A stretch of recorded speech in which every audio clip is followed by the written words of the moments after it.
From the News Talk STL studios in St. Louis, it's the Right Mind Show with Todd Showalter.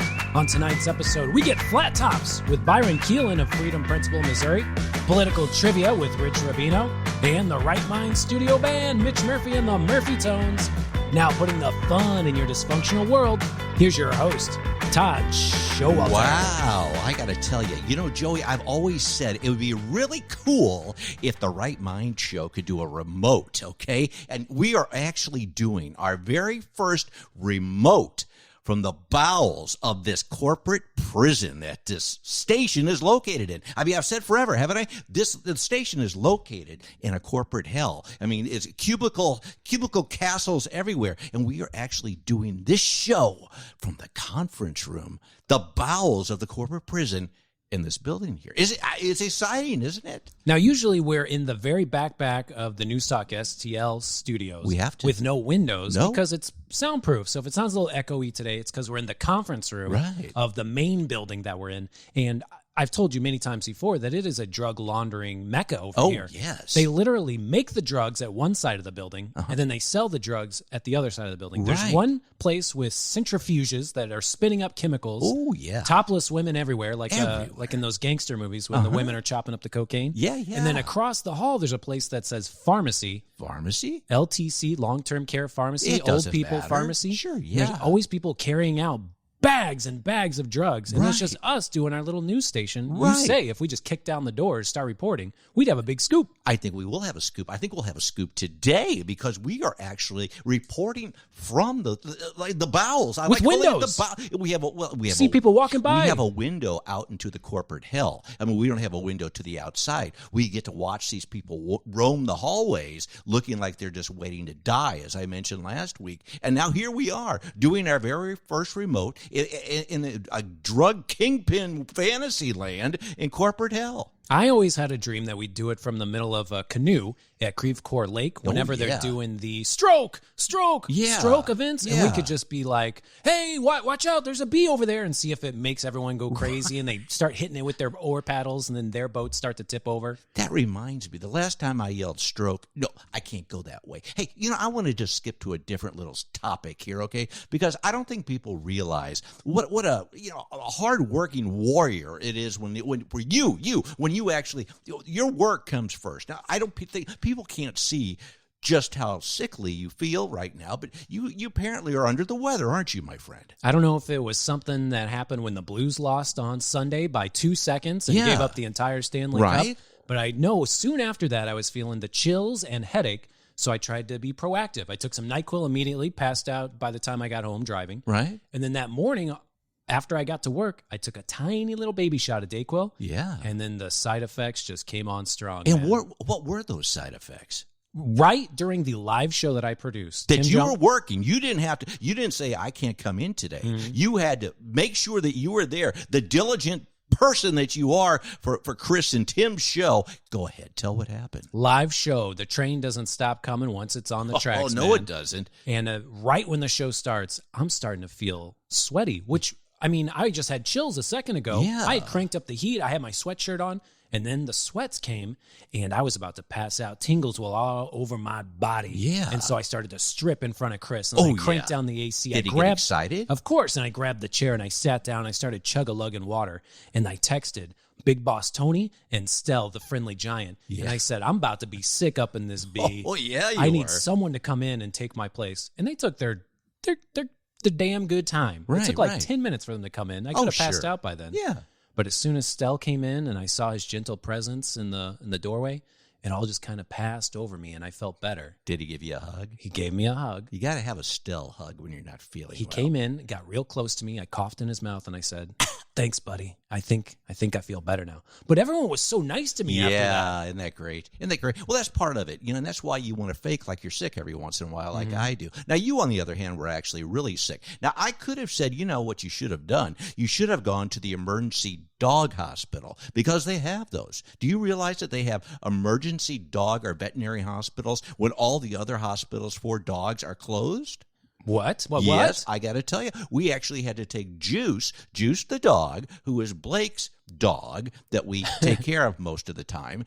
He apparently he got an eye infection on Sunday. It could not wait until Monday, and so we on Sunday, last Sunday that is, sat at the veterinary. Well, I forgot what they call it, but it's an emergency hospital for dogs and I think cats too. And we had to take him there for a procedure. So I don't know if it was a procedure. It was. I think he got drugs that came from this place. But you could have gone there because you said you had to wait a while. Okay, is that what you said? You had to wait for them to. I had to wait 10 minutes for Stell or Tony to decide who was going to go in and get infected. That's what they do. And when you go to the dog hospital, even though it's an emergency, they make you wait. Okay, even you would think emergency triage and everything. The doors are break open and they'd say, oh, we got to start an IV with Ringer's lactate stat and transport immediately like an emergency. No, they don't do that. They put you in a back room with Juice the dog, whose eyes were so red. It was really quite sad. And you wait and you wait and you wait. In fact, you wait so long that I got to thinking, I bet you he's going to be okay by the time the doctor comes in. And sure enough, he wasn't, but that cost billions of dollars. Billions of dollars later, now Juice is feeling better. And I'm just saying this whole entire story because you, my friend, if you didn't feel well, could have gone to the dog hospital. Having to wait 3 hours at an emergency dog hospital is like making the criminals on cops sign a release form before you start chasing them. True. Like, I swear, we're going to give you some money after this, but we just need you to sign this release form, and then we won't blur out your face. And they say, all right, you know what? It will be good exposure. Exactly. I am looking to increase my TikTok views. So, yeah, you can chase me. Okay, you ready? Set, go! Bad boys, bad boys. Exactly. Except it's a bad dog. Mm-hmm. And you say bad dog, and then Juice gets upset, and he cries. You know how much that little visit cost us? You said billions, but that was probably a rounding billions. error. I had to round it up to because that didn't include the pharmaceuticals that I bet you came from this plant, this corporate hell that we're doing this remote from. You know what? Doggy eye drops are no different than human eye drops. They just charge a little bit more. Boy, you hit that nugget on the head. Let me tell you another little hospital story before I go on another tangent, unless you want to talk about something before I do. Let me just finish this long one first. My mom. You said that in the bathroom before we started, yeah. I did, along with the stroking The thing. nugget? I said I wouldn't bring up the stroking or that one. Anyway, my mom, get this. She's actually being discharged from the hospital today. Shoot her out of a cannon. Right. I think so. Straight to long-term care. Woo, there she goes. Look at that over the bridge. Anyway, before she lands, get this, though. She's in the hospital, okay, and she had, among other things, they gave her this stuff for her hands to get. She has like some problems with arthritis and stuff, so they gave her silly putty, okay, silly putty. But get this, it wasn't, you can get silly putty like at the dime store that they don't have anymore, or the dollar store, which is now the $1.75 store, for about $1.75. They changed the name of the silly putty to like therapeutic hospital putty or something like that. And guess what? The silly putty at this hospital is $18,000 as opposed to a quarter that you can get at the dollar store. That is offensive to someone who is a cartoonist and specifically makes his artwork to be silly puttied on. And that's what I tried. I tried to take this silly putty. I put it because she was reading like her chart that the doctor had given her to tell her everything that was wrong with her. Mm-hmm. And I said, hey, Mom, let me see if I can pull the ink off of that thing with this silly putty. It didn't work. So it's crappy silly putty that cost $18,000. Said they should have gone to the dollar store. That's now $1.75. Saved a bunch of cash, and she could have seen little cartoons on her putty. Yeah, right next to the CVS tennis balls. Oh no, these are walker skid stoppers. These are $30 a ball right here, and you need 4. You do need them. I tell you what, and they sit right there on your walker. And if you're done with that, you can put them on the antenna of your car, so you know where it is when you're at Six Flags. Oh yeah, we would do that when Grandma got too old to drive. Yeah. We took the tennis ball off of her walker, and we actually just tied it to the garage ceiling. So when she pulled in, she wouldn't kill us all by driving through the living room. That's a great idea. It bops right off of your windshield, and that's when you know to lay off the gas just a little bit. I tell you what, that reminds me of another little nugget here. We had Anthony Rogers in last week that was talking about Boca Raton, Florida. Mm-hmm. When I was in Boca Raton, Florida, several years ago, my grandparents used to live there. They're long gone now, okay? If they were here, I'd give them a shout out. out, but they're not. Died in the rat's mouth, like I said. Something like, could have been an alligator. I'm not quite sure, but they're not here anymore. But anyway, when we were visiting them, they have a place down there called Publix, which is kind of like Schnucks or Deerberg. It's, it's equally overpriced. But it has the words pube and licks in it, so it's a little dirtier. You know how crazy those old people get. I never thought of that. Pube and licks. Well, okay. STD capital of the world. Going down the Publix. All of their food at Pube and Licks. And so, apparently down at Boca Raton, Florida, the people don't know how to drive. And when we were visiting them, they didn't have that tennis ball hanging on to stop the car because there was some old geezer, as I like to call him, that was probably about 2,000 years old, that backed his car into the Publix, Publix, did I say that right? The Publix right into the front door of the Publix, and he was parked in the produce section. He probably slipped on one of those Mario Kart bananas and went skidding all over. You know what he said? Hey, can I run for president? No. No, sit down. Shut up, Joe. I'm just putting out some yard signs for my campaign. Here you go. I tell you what. Yeah. Mitch is not here today because we didn't tell him that we're from we're in the corporate prison, the bowels of the corporate prison. So I'm hoping that he's going to try to find us. But if he doesn't, so what? He doesn't play music anyway. But we got that and a lot of other fun stuff coming up from our live remote from the corporate hell. In the meantime, I'm Todd Showalter along with my bestest buddy Joey B. This is The Right Mind Show. We'll be right back. Coming up next on The Right Mind Show with Todd Showalter, Byron Keelin of Freedom Principle, Missouri.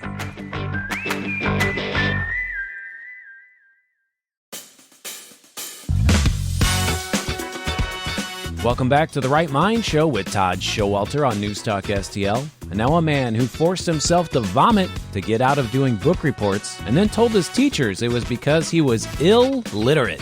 Todd Showalter. And we're back. I'm Todd Showalter along with my buddy Joey B. And on the line now is our favorite flat top. I hope you don't mind us calling you favorite flat top because you have great hair, great flat top. But Byron Keelin, how have you been, my friend? You've got a new organization you're going to be talking about, the Missouri 82 Alliance. Do I have that right? What is this all about? Well, it's not actually a new organization. What it is, it's a campaign under the Freedom Principle Missouri First PAC. So okay.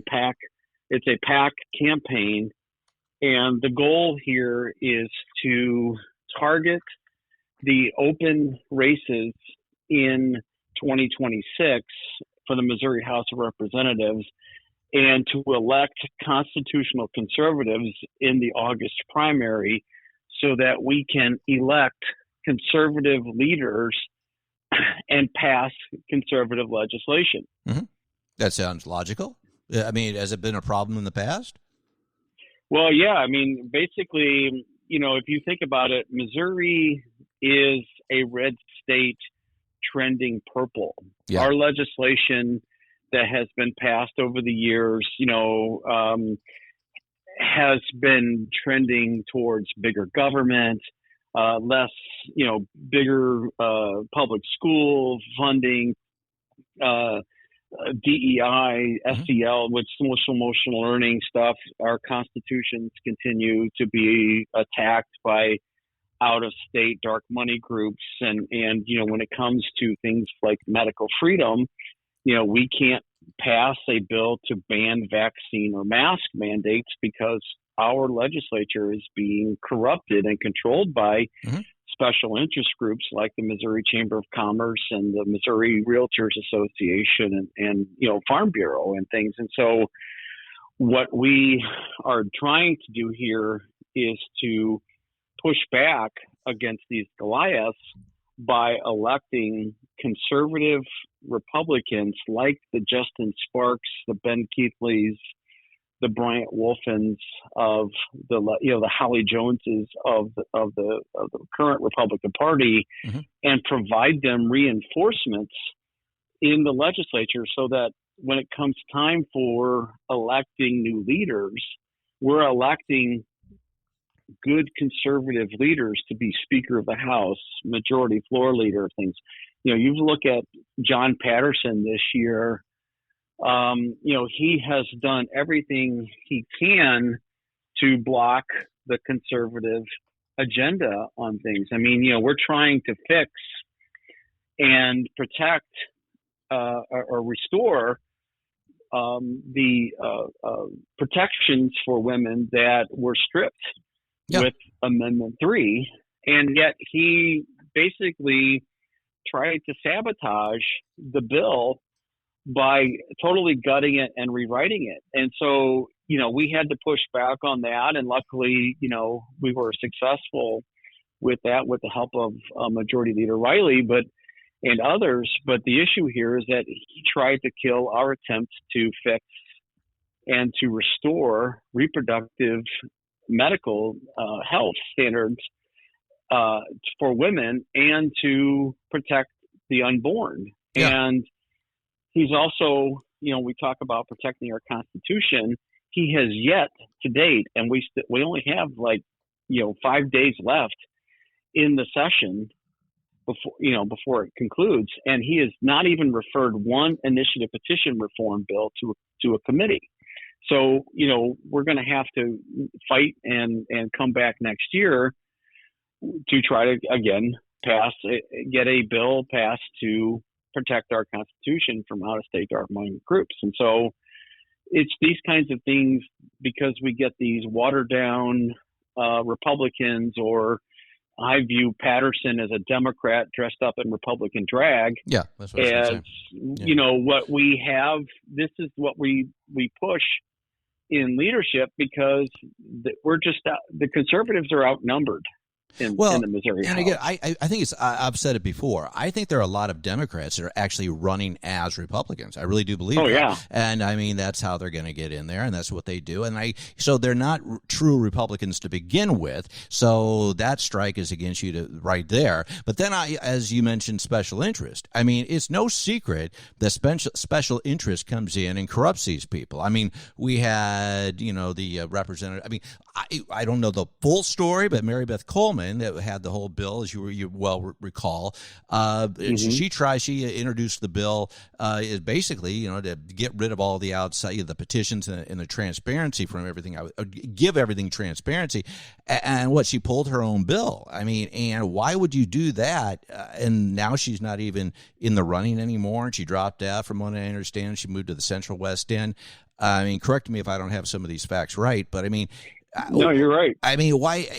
To me, I mean, why? I mean, so you have two things you're dealing with. You have people that aren't truly Republicans to begin with. You got the old wolf in sheep clothing, and then you got the people that are being bought off. And again, I don't know the full story with her or whatnot, but I mean, some people, you have special interests that are doing that, and so how it seems if that's the problem. I mean, obviously you have an uphill battle if people don't want to go along with you, if you're calling out their own corruption.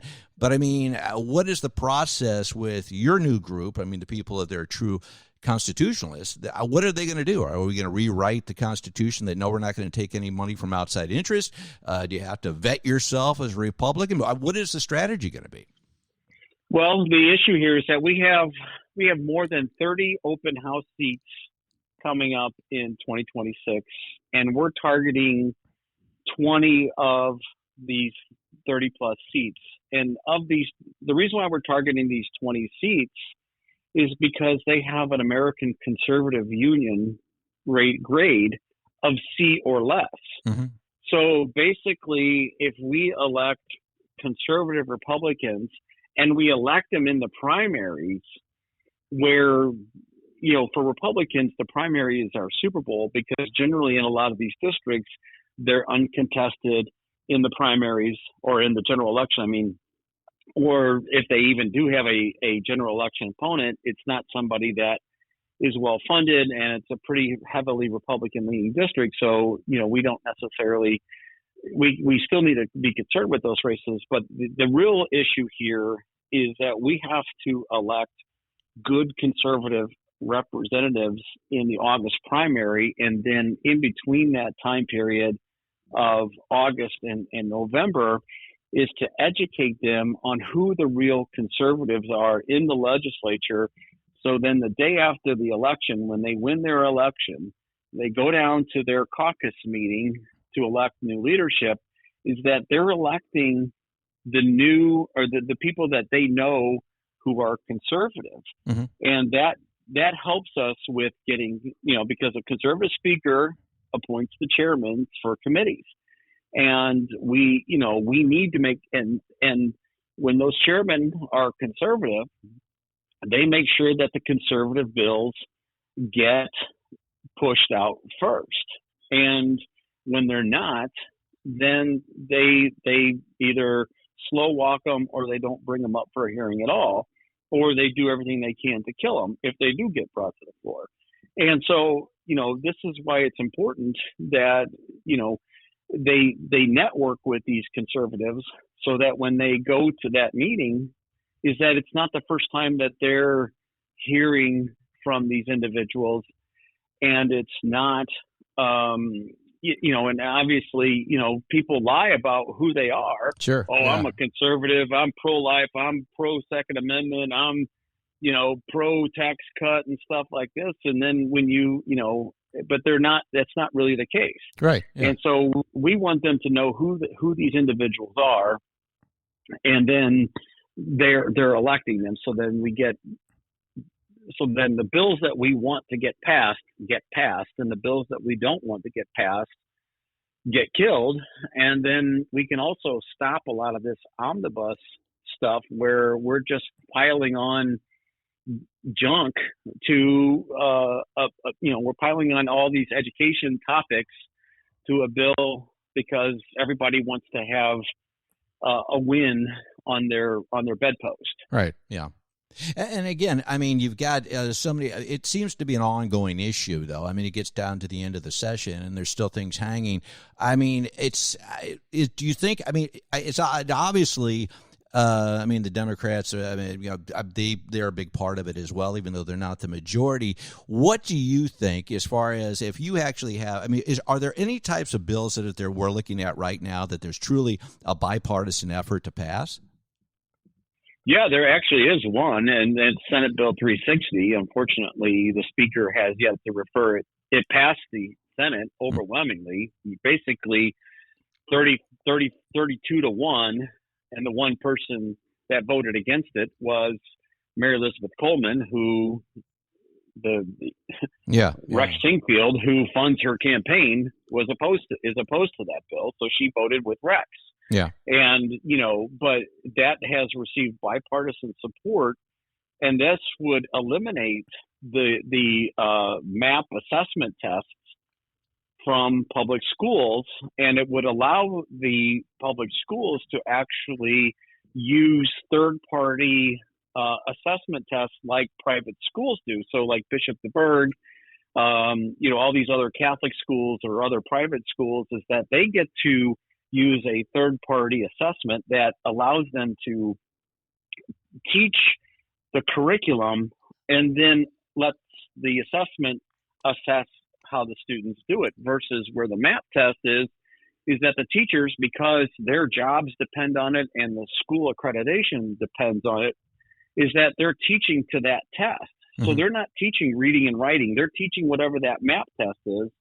And that's why our test scores continue to go down when you're looking at reading and math and science. We're below the national average in math and science and reading, and yet you have a state like Massachusetts who doesn't have any kind of assessment or accreditations, and they're number one in the country in math, science, reading, and one other topic, but I can't remember. It's like 5 topics, but they're at the top of the level here. Yeah, but the issue here is that Missouri's below the average, and we have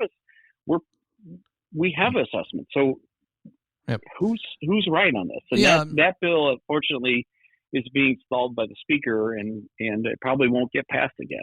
Yeah, and again, some things are just obvious. You don't know why there'd be any issue to begin with. Well, we are out of time for this segment, but tell us again if anybody wants to get in touch with Missouri. Say it again, the Missouri 82 Alliance. Missouri 82 Alliance. Okay. It's a great campaign to help us transform the next generation of Missouri politics, and you can go to Missouri82alliance.com.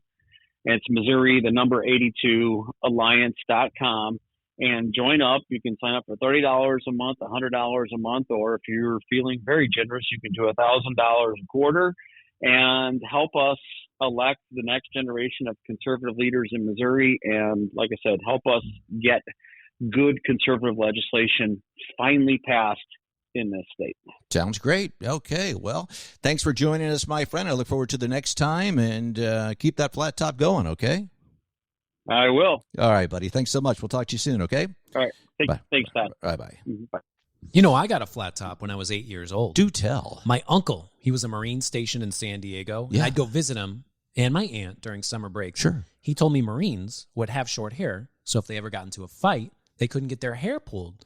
So that's all the convincing I need. I said, give me the flat top. I'm 8 years old. I may be getting into a lot of fights. Yeah. And I rocked that thing for a couple of years. It makes me think Byron Keelin of Freedom Principle, Missouri is Got in a no lot doubt. of fights. You think so? That's what it was? I think he's always ready for the fisticuffs. Well, see, I was in the same boat, okay, because I used to get in a lot of fights and beat up a lot. But the thing is, I instead got a giant afro perm, okay, back in the 80s. A jerry curl that's too It slippery. was, well, no, not only that, I could keep sharp pencils in it, okay? Oh. So then if anybody tried to pick on me, I would pull out a freshly sharpened pencil, a number 2, out of my big old fro perm, and I'd poke him in the eye. Just like Batman. Remember the Joker? He said, you want to see a magic trick? And he'd make that pencil disappear inside some guy's head. And he killed him. It was kind of like that, only different. And it smelled like perm. Oh, Yeah. okay, good. Yeah, can't do that anymore, though. It burns your eyes. It's bad for the environment. Isn't everything, though? In the meantime, I'm Todd Showalter, along with my bestest buddy, Joey B. This is The Right Mind Show. We'll be right back.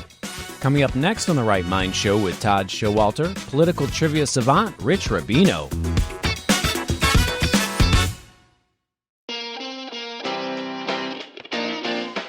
Welcome back to The Right Mind Show with Todd Showalter on News Talk STL.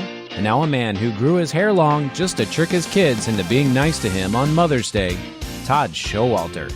And we're back. I'm Todd Showalter, along with my bestest buddy, Joey B. And on the line now is the man of the hour, the man of actually the month, Joey, or the year, because it's the political analyst, commentator, comedian extraordinaire, Rich Rubino. How are you, my friend? Doing well. Thank you so much for having me on again, Todd. Well, I always enjoy it, and everybody else does too. You know what I wanted to talk to you about, though? We've got this big 100 days of Trump. You know, we've had his first 100 days. That's under the belt. Now, I guess we're in 102 now. I'm not really quite sure. But we've gotten different opinions on that. What's your take on this whole thing? Well, it's certainly, first of all, it's been very much a transmogrification. I guess it's really been a change in terms of policy, particularly on the issue of protective tariffs or tariffs.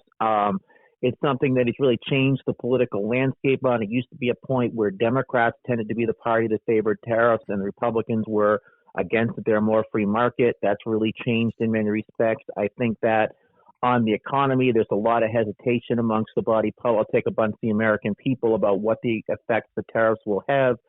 And I think in international relations, he's really changed the dynamic. I think, for example, when it comes to the war between in the Ukraine, he's really been more of an advocate of.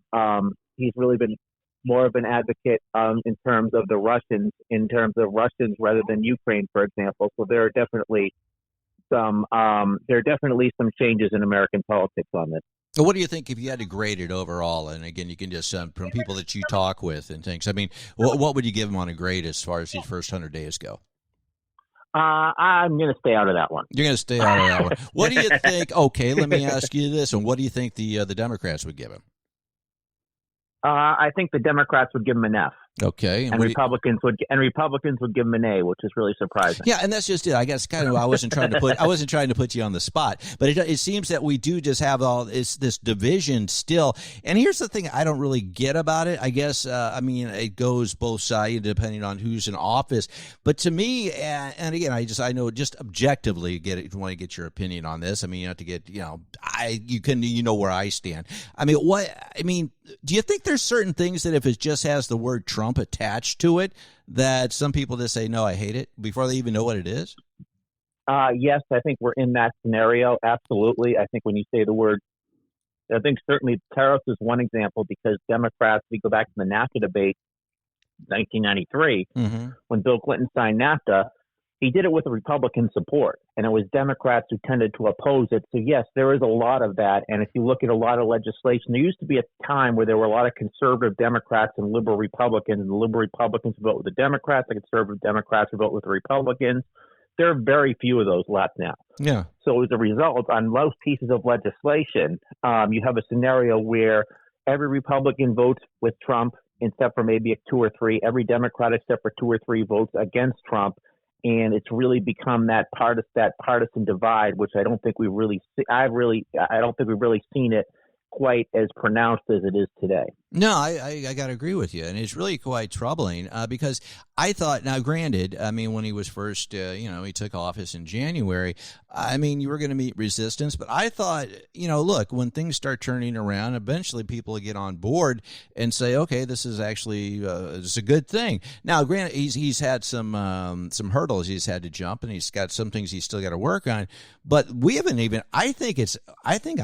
Seriously, Rich, I think we've become more divided. I think the left has dug their heels in and said, good or bad, we still don't want to be any part of you. And I think on the right, they can't get a lot of things. It's that same kind of, whether it's district judges or whatever, he's still kind of trying to be president with his arm tied behind his back.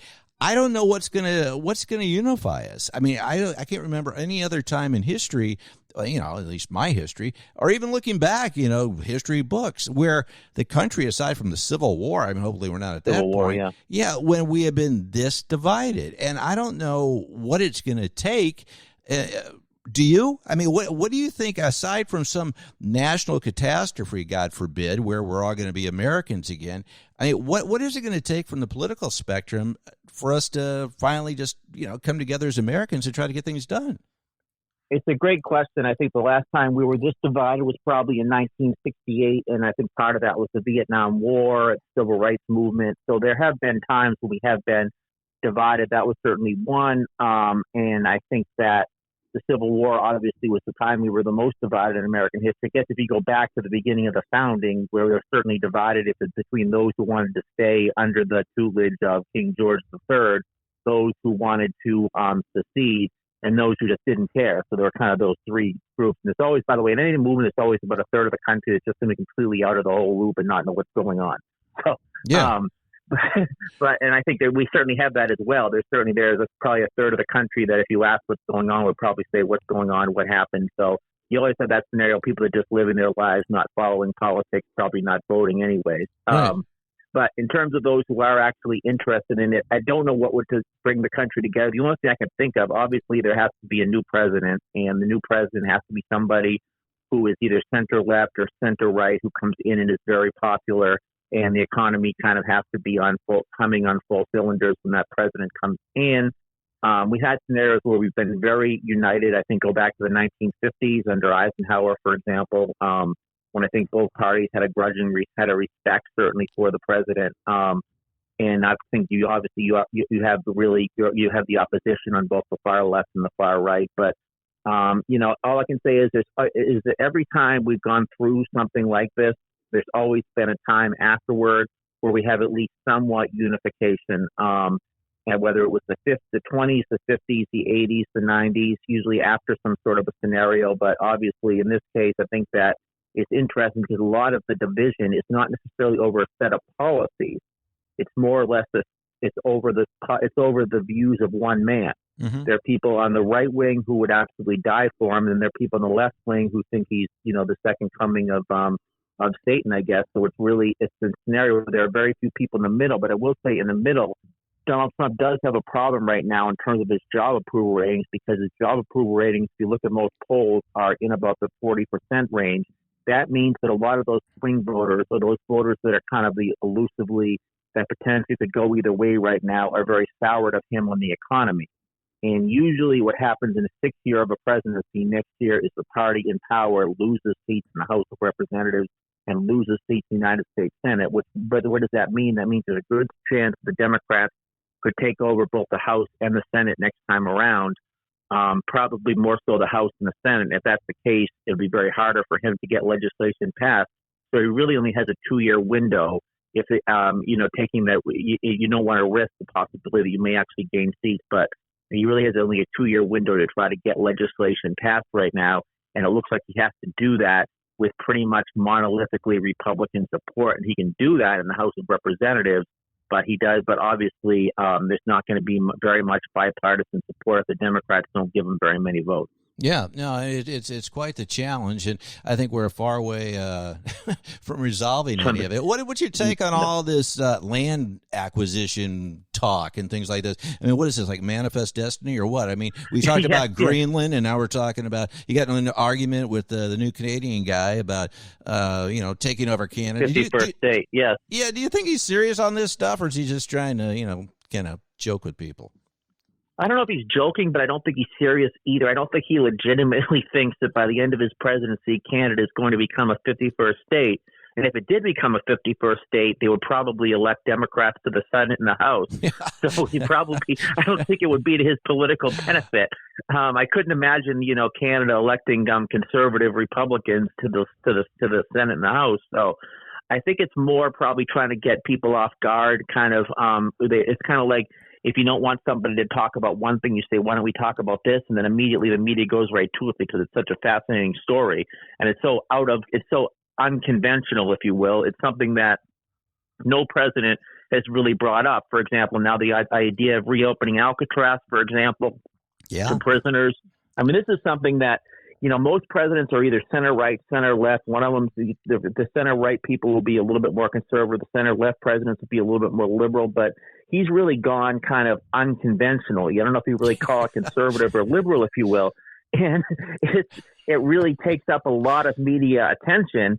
And the focus is on that when as opposed to, say, his economic policy or the fact, what's going on in the Ukraine, people immediately focus on that. And I think that there's probably some sort of a strategy there. Well, yeah, exactly. That could be a media strategy. I mean, you're right, because it seems like even the last, administration, we always had, whenever something catastrophic was going on, I mean, there'd be some type of, oh my gosh, we've got like drones over like the ocean or something. There's always some wacky thing to get the media to hop on. And you're right. I mean, this is definitely, the media jumps all over this. He's going to send a meme out that he's the Pope. We're going to take over Canada. We're going to open Alcatraz. It's like, who wants to think about the Ukraine and things like that when we've got, Pontiff, in the Vatican with Trump, in an AI generated version of him as Pope. I mean, that's got everybody up in arms. So, yeah, I think you're right. It could be a media strategy. Speaking of that, I want to get your take. I mean, we live in this era now where everything's social media. I mean, this thing with the Pope. I mean, can you imagine any other presidency going back in history? FDR, Kennedy, whatever. Can you imagine if we had the social media capabilities that we have today back then? What do you think would have happened? Do you think people would have had a different take on some of the presidents? Yes, absolutely. And one thing that social media does is it gets people to have an opinion that normally would not have an opinion. People that did not read newspapers, did not listen to the radio, don't watch the news on television, but they are on social media and they're seeing their friend that they haven't seen since high school constantly posting something. So they're having some sort of a view on something. Mm-hmm. And their friend from high school is not necessarily an expert or anything. He's just somebody with an opinion, and his opinion's as good as the opinion of his next door neighbor. Mm-hmm. But those opinions are, it's interesting because in social media, if you're somebody that posts, you're as just as legitimate as somebody that has a PhD in political science or somebody that studied this stuff. So the average person's opinion is actually getting out there, and people are actually following it. And interestingly about the Pope, by the way, the story is that Lyndon Johnson, who had an outside personality like the Pope, I guess the Pope, but also like Donald Trump. The Pope came to the United States and he visited New York City, and he gave the president a big picture of the painting of the nativity scene. And you know what the president gave the Pope as a gift in return? What? An 5-inch bust of himself. See, that's just it. And I guess that's where, you can look at this stuff because everybody, it's like, oh, Trump, he's the devil. He's this. And, now granted, I don't think, seriously, I'll try to stay even keeled on this. I don't think Biden knew what day it was half the time. But you've got Trump who's doing this stuff. But you mentioned Johnson. I'm sure, if some of our past presidents had been armed with social media, I think we would have had several Trumps. Well, I was going to ask you about what do you think of the next 100 days for Donald Trump, but I'm bored with that. I want to get to your comedy career now because that's much more exciting. What's going up on the joke front? I mean, you've been still posting the jokes. How's the new book coming? And again, are you doing any stand-up or going on tour anytime soon? I'm definitely still working on the book. I've got a lot of jokes in there. Let me see what one that I can use that I've been saying recently. There were a couple people talking about all the different types of light, like ambient light, for example. I guess they were having a light conversation. Joe, did you get that one? I tell you what, you're gonna be open. I say I see. Go ahead. I'll tell you that I heard a fascinating. I was at an event and I heard what I think may be the best joke ever. What? Some guy was walking down and the other guy apparently recognized him. And the guy looked at the guy and he says, "Hey, they let you in here?" Where did that come from? The creativity of that joke was just on this world. You're killing me, man. I see a Vegas. Where does that? How do you get that creative? If it's such a creative joke, I'm sure that was the first time I've ever heard that joke before. Well, was it from the creative mind of you, my friend? No, this is just this guy. He just has a really creative mind. He starts somebody he apparently knows, and he looks at him and he goes, Sure. "Hey, they let you in here?" And then they both laugh. I see a Vegas residency in your future, my friend. Okay. I tell you what, keep your Siegfried and Roy. We're coming to see Rich at Caesars. That's what I'm thinking. I would love that. I would love that. I know you would. And I'm going to promote the heck out of you to make sure it eventually happens. You know, Professor Jim out in California, you're probably one of his favorite comedians. Oh, wonderful. Wonderful. That is awesome. That is awesome. That is an honor. Well, hey, you have so much wealth of information and comedy and stuff like that to go around. I mean, it's just, I'll tell you what, sometimes when you come on, I just want to sit down and take a nap so you can take over the show. But, I know you have other things to do. You got to be on Fox. Yep. You got to be all these other, places that you show up on social media. And it just, it make us feel like the little people, even though that we're not. But you got anything else coming up this week? Any big appearances? I'm thinking about going on the Arsenio Hall show. Oh, really? Is he back? Oh no! Actually, you know what? I think he has been off the air, so maybe not. Well, we'll work on him after you. Okay? I mean, maybe he can be your sidekick. What do you say? Yeah, he's off the air. I just remembered he's been off for about 20 years. That probably won't happen. Can you leave us with one more joke, just one more little nugget before we let you go? With one more little joke, there was. So what do you call there? Here's one. There was what do you call a leader of an orchestra who only works part-time? Oh, Joey, do you know? I have a guess, but I don't want to ruin the punchline. What is it, Rich? A semiconductor. Oh, is that yours? That's me. Oh, that God, is me. you are the best. We're going to let you go on that note, okay? Well, thank you so much for this is much more fun than 100 Days at Trump. I tell you what, next time we're not even going to we're going to skip the politics altogether. No, we're going to just have a jokes with you segment next time, okay? Absolutely. Let's do that. Let's do it. You got it, buddy. Always a good time. Until next time, bye-bye, okay? Will do. Bye-bye. Bye-bye. Tell you what, he is on fire. He is on fire. The thing about the guy that saw, what was that again? They resembled each other. I think he was making fun of small talk, how we kind of get annoyed when small talk doesn't really fit our personalities. Hey, how's the weather? Yeah. When you see someone at a theater and they're like, oh, I can't believe they let you in here. Okay. That's just small talk stuff. But you just got to be open-minded. But it's kind of deep. Yeah. It is deep, how he finds it annoying, but also, it does lead to laughter, and people know how to react when that sort of small talk happens. Something that got me thinking about is Trump has been working with John Voight and Sylvester Stallone to save Hollywood and bring movies back to America. Yeah. Now, his favorite word is tariffs, but I think what he means is incentives. I think there's going to be a lot more incentives to make more American-based movies. Right. And that means they're going to need more American stuff. So I think if Rich Rubino gets his act together, we could do a stand-up special, like Richard Pryor. He did some movies that actually played in theaters of his stand-up. We can go up to Alaska. I bet their incentives will be huge because nobody films up there. It'll be called Rubbin' Noses with Rich Rubino.